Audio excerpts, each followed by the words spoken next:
Биз бүгүн Агрочарба программасында Кыргызстанда азык-түлүк программасы канчалык негизде иштеп жатат жана азык-түлүк коопсуздугу боюнча эмне иштерди аткаруу керек? Деги эле Кыргызстанда азык-түлүк коопсуздугу боюнча иш-чаралар көрүлүп жатабы? Ушул суроолорго бүгүн жооп алганы аракет кылабыз. Биздин бүгүн ушул суроолорубузга жооп бергени Айыл чарба министрлигине караштуу ошол азык-түлүк коопсуздук бөлүмүнүн жетектөөчү адисин студияга чакырганбыз. Келиңиз, Бексултан мырза.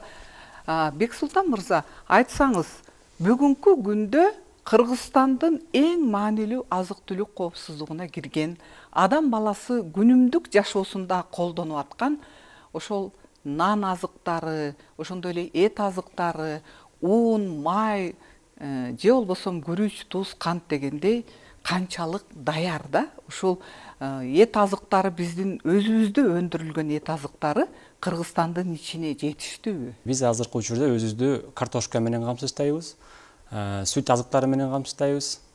Ошондой эле жашылча мөмө жемиштер менен өзүбүздү толугу менен камсыздайбыз. Un азыктары, өсүмдүк майы, кум шекер, жумурткалар боюнча кандайдыр бир деңгээлде өзүбүздү жетпей калган азыктарды импорттоо менен өзүбүздү өзүбүз камсыздайбыз. Мына президент дагы ошол атайын эң маанилүү деп азык-түлүк программасын жанагы чыгарган указынын жарлыгынын бир маанилүү пунктуна белгилеп кетти да, азык-түлүк коопсуздугу, ошондой эле анын ичинде тамак-аш коопсуздугу деп. Азыркы учурда жаз мезгилинде ушул өкмөт тарабынан, өкмөткө караштуу Айыл чарба министрлиги, сиздердин бөлүм реалдуу кандай иштерди азыр иштеп жатасыздар да?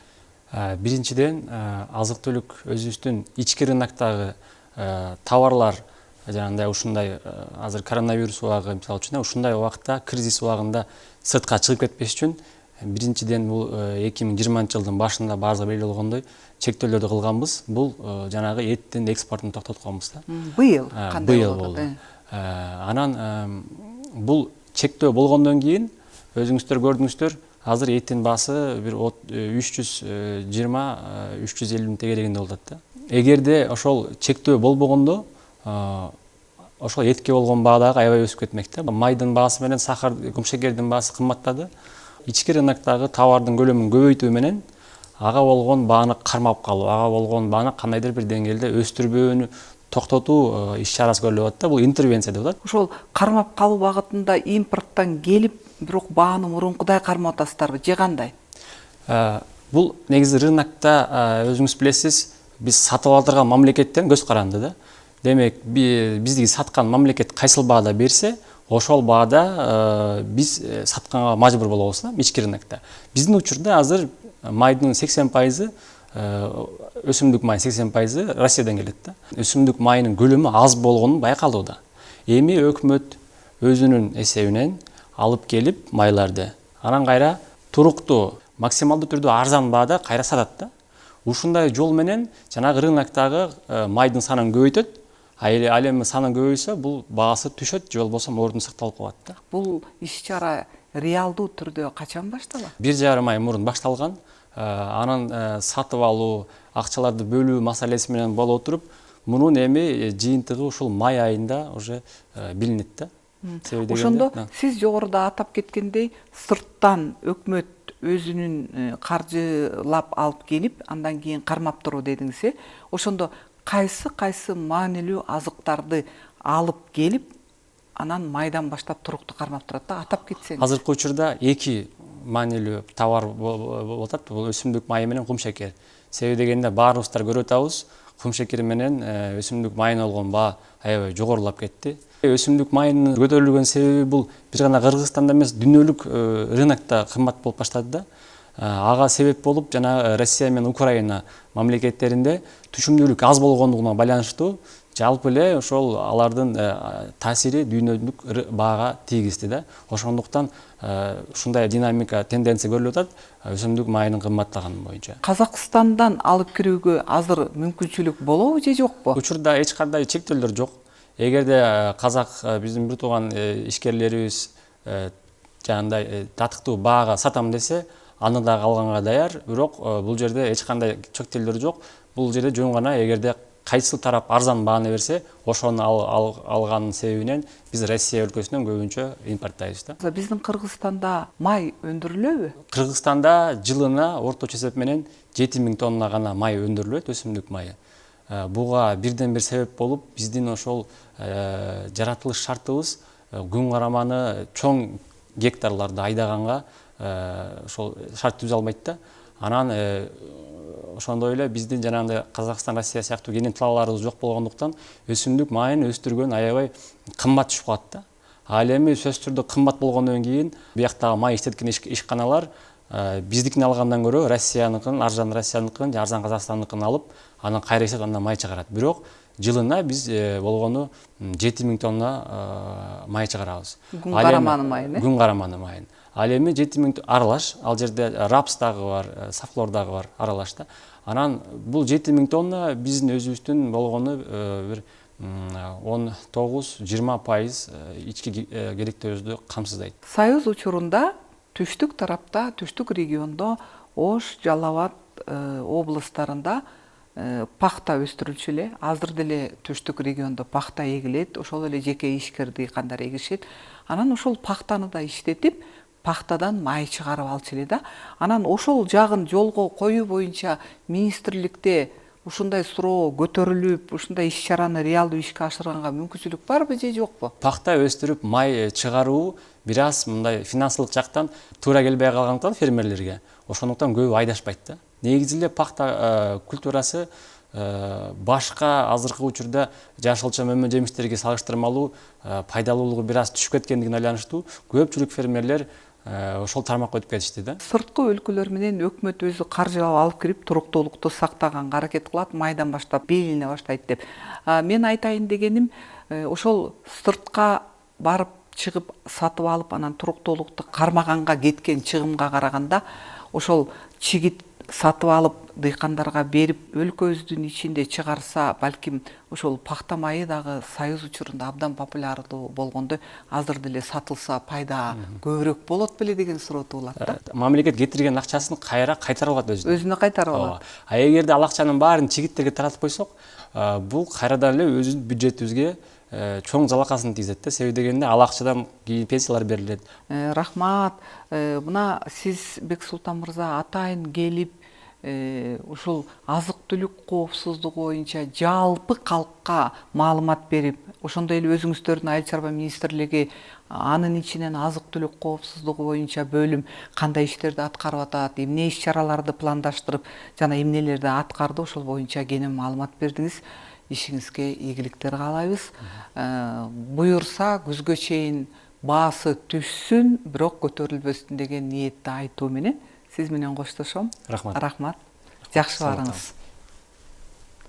Мынакей телекөрүүчүлөр, биз бүгүн студияга келген Айыл чарба министрлигинин өкүлү азык-түлүк коопсуздугу бөлүмүнүн жетектөөчү адисинин оозунан кайсы тамак-аш азыктары азык-түлүк коопсуздугуна кирет жана аталган азык-түлүк коопсуздугун алдын алуу үчүн министрлик кандай иш-чараларды көрүп атканы боюнча өз оозунан угуп ынангандай болдук. Эми биздин ишенип эң жакшы ойлогон оюбуз күзгө чейин баалар төмөндөп, бирок көтөрүлбөсө экен деп. Негизинен ушул программага окумуштуулардын дагы, мындан тышкары адистердин дагы ой пикирин кошуп, алар кандай баалашат, алар кандай анализдешет, биз ошол эксперттердин дагы оюн билип көрөлү. Азыр сиздер менен чогуу кеттик.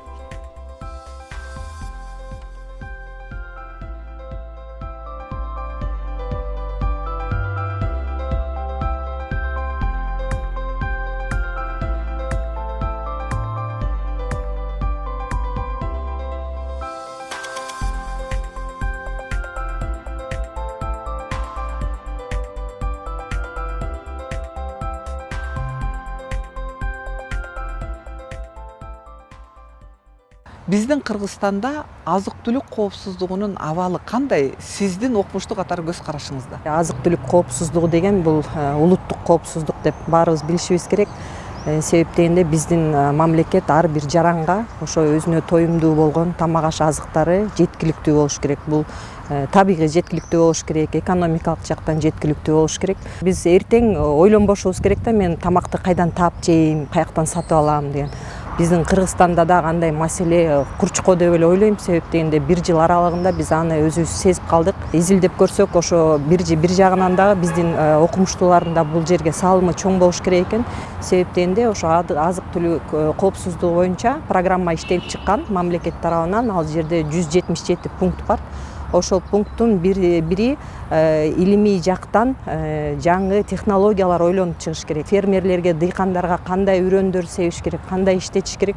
Жыйынтыгында биз ошо түшүмдү көбүрөөк алышыбыз керек. Ошол эле мезгилде бизде айдоо аянттарынын саны аябай эле кыйла азайыптыр. Бул дагы өзүнүн түздөн түз ошо биздин азык-түлүк коопсуздугуна өзүнүн тиешеси бар да. Азык-түлүк коопсуздугун биздин өзүбүздүн ден соолуктан айырып билүүгө дагы болбойт. Себептен адамга 3 нерсе сөзсүз түрдө керек. Бул аба, экинчиси суу, үчүнчүсү тамак аш. Тамак ашты дагы биз туура тамактанганга ошол азык-түлүк коопсуздугу менен да байланышы бар.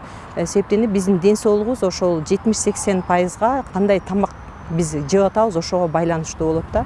Анан азык-түлүк коопсуздугу менен ошо туура тамактануу экөөнүн байласак, азык-түлүк коопсуздугу боюнча биздин баягы күнүмдүк керектүү болгон нутриенттер деп коебуз. Бул ошол эле белоктор болот, майлар болот, витамин, көп нерселерди атасак болот. Ошонун баары толук кандуу келиш керек. Анан изилдей келсек, бизде толук кандуу ошол заттарды албайт экенбиз. Мындайча айтканда, орусча айтканда бизде скрытый голод деген түшүнүк бар. Ал баягы туура түздөн түз эле ачка калуу эмес, бирок ошол эле белоктор жетпейт. Бир чети биз баягы агро өлкө деп айтабыз, эт кенен деп ойлойбуз, бирок биз этти 67% эле колдонобуз, бирок жетишсиз. Ошо белок кайсынан алабыз? Биз сүт жана сүт азыктарынан алабыз, эт азыктары, жумуртка, ошонун баары бизге жетишсиз. Биз эмнени көп жейт экенбиз? Биз көрсө нан жана дан азыктарын көп жейт экенбиз. Ошол эле картошканы көп жейт экенбиз, анан кантты көп колдонот экенбиз.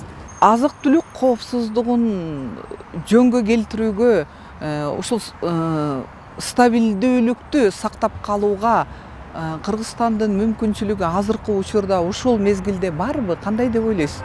Окумуштуу катары да? Кыргызстандын мүмкүнчүлүгү мен толук ишене айткандан алысмын. Ар бир мамлекеттин эле бул өзүнүн мүмкүнчүлүгү болот, бирок биздин Кыргызстанда дагы шарт болушу мүмкүн, себептен бизде материалдык резервный фонд деген бар. Ал жерде ошо 90 күндүк запас болуш керек. Баягы жөлөк булга же болбосо ошо аялуу катмардагы биздин жарандарга тамак ашты камсыз кылып берүүгө. Андан сырткары мен окумуштуу катары айтат элем, биз ошо сөзсүз түрдө айыл чарбаны эле колдошубуз керек эмес, бул баардык деңгээлде колдош керек. Бул баягы бала бакча, мектеп деңгээлинде, ошол эле биздин кичинекей ар бир жараныбызга туура маалымат берилиш керек. Азыр ал боюнча дагы мамлекет жакшы эле кыйла иш-чараларды аткарып атат. Жеке чарбалар дагы аларга да көмөк беришибиз керек. Мисалы үчүн жеңилдетилген кредиттер болобу, өзүнүн чарбасын ал өзүн өзү жабдыса, андан кийин калганын сатып аракет кылып, бизде ошо азык-түлүк коопсуздугунда ошондой да байланышы бар. Эмгек жана социалдык өнүгүү министрлиги кошулуп калбады, саламаттык сактоо министрлигинде. Ал жерде да сөзсүз байланышы бар. Себеп дегенде туура эмес тамактанган боюнча бизде азыр ден соолуктун 180 мамлекеттин арасынан биз 113 орундабыз. Бул ден соолуктун деңгээли боюнча биздин жарандардын. Себептен ошол эле эне толук баягы темир заты бар тамак ашта албаса кийинки баласына дагы болот. Ошол биздин аялуу катмардын санындагы жарандардын саны көбөйөт. Мамлекет аларды да каржылаганга туура келет да. Кийин алар баягы иштегенге дагы жакшы өзүнүн баягы отдачасы болбой калат да. Ошон үчүн бул жерде азыркы учурда азык-түлүк коопсуздугуна бир эле ошо биздин айыл чарба министрлиги эмес, бул жерде саламаттыкты сактоо, ошо социалдык өнүгүү министрлиги, ошол эле биздин билим берүү жана илим министрлиги баардыгы бир чогулуп иштешсе, ошондо анан болот. Эми сөзсүз түрдө бул баардыгы келип каржы маселесине такалат. Ал каржы маселеси да каралыш керек. Ошол программадагы иш-чараларды аткарганга дагы баардык каржы маселеси чечилиш керек деп ойлойм. Ошо мамлекет тарабынан биздин өзүбүздүн дагы ошо мамлекеттин потенциалы бар. Себептен биз агрардык өлкө деп эсептеген соң бизде жетиштүү эле сүт өндүрүлөт. Биз өзүбүздү сүт менен толук камсыздай алабыз. Андан сырткары биз экспортко да чыгарганга даярбыз. Ошол эле жашылча жемиш жана бакчалар деп айтсак болот, ал дагы толук өндүрүлөт. Башка мамлекеттерге да жөнөтө алабыз. Бизде таңсыз болгон 3 категориядагы ошо тамак аш азык түлүктөрү бар. Бул бизде картошканы кенен кесири колдонобуз деп атабыз. Бир өсүмдүк майы 9% биз бир жылга колдонушубуз керек. Ал жетишсиз. Ошондой эле мөмө жемиш жетишсиз. Темир жетишсиздик анемия деген бул көбүнчөсү кош бойлуу аялдарга көбүрөөк керек. Болочок баласына да таасир этет бул ден соолукка. Ошондон сырткары бизде фалаты деп коет. Фалаттардан дагы жетишсиздик, йод жетишсиздик 60%га жетет. Биздин эми өзүбүздүн географиялык мүмкүнчүлүккө байланыштуу биз баягы йод менен болгон тамак азыктарды аз колдонобуз. Ошон үчүн ар бир жаран ошол эле кичинекей чагынан кайсы тамак ашта, кайсы ушу бизге жетишсиздик болгон элементтерди алсак болот деп белгилей кетсем, мисалы үчүн ошол эле эт деп атабыз. Бизде эт көп өндүрүлгөнү менен жетишсиз жеп атабыз. Себеп дегенде этте ошол эле темир көп, мисалы үчүн гемоглобинге түздөн түз таасирин бере турган. Ошол эле кургатылган өрүк, мисалы үчүн жаңгак, ошолордун баарын биз колдонсок болот да. Ар бир үй бүлөдөгү эненин өзүнө, баласына, өзүнө кам көрүү, ден соолугуна кам көрүү бул жеке эле ошол жаранга керек эмес. Бул жалпысынан биздин улуттун коопсуздугуна түздөн түз тийиши бар.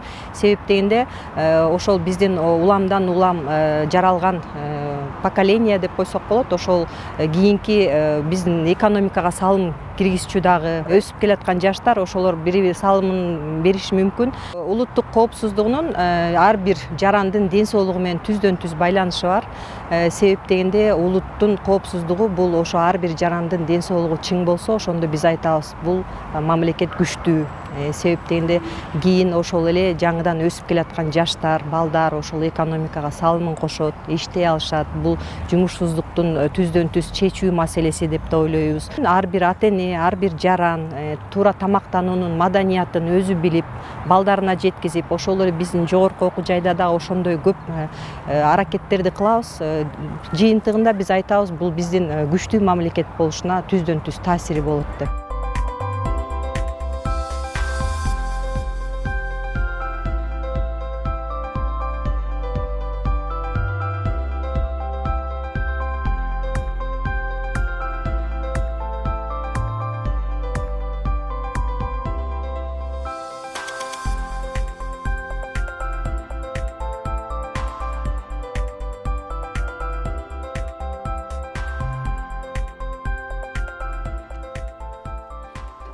Сиздер менен чогуу окумуштуу эксперттин дагы пикирин уктук.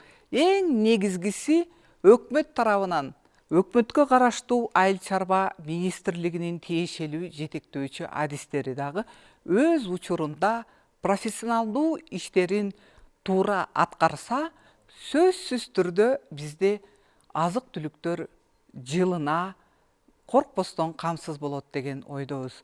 Бүгүнкү программадан айтайын деген оюбуз азык түлүк коопсуздугун алдын ала коркунуч болбош үчүн жасалма ошол интрига же болбосо жасалма оюндарды дагы өзүбүздүн эле элдердин арасынан сатуучулар жасабаш керек.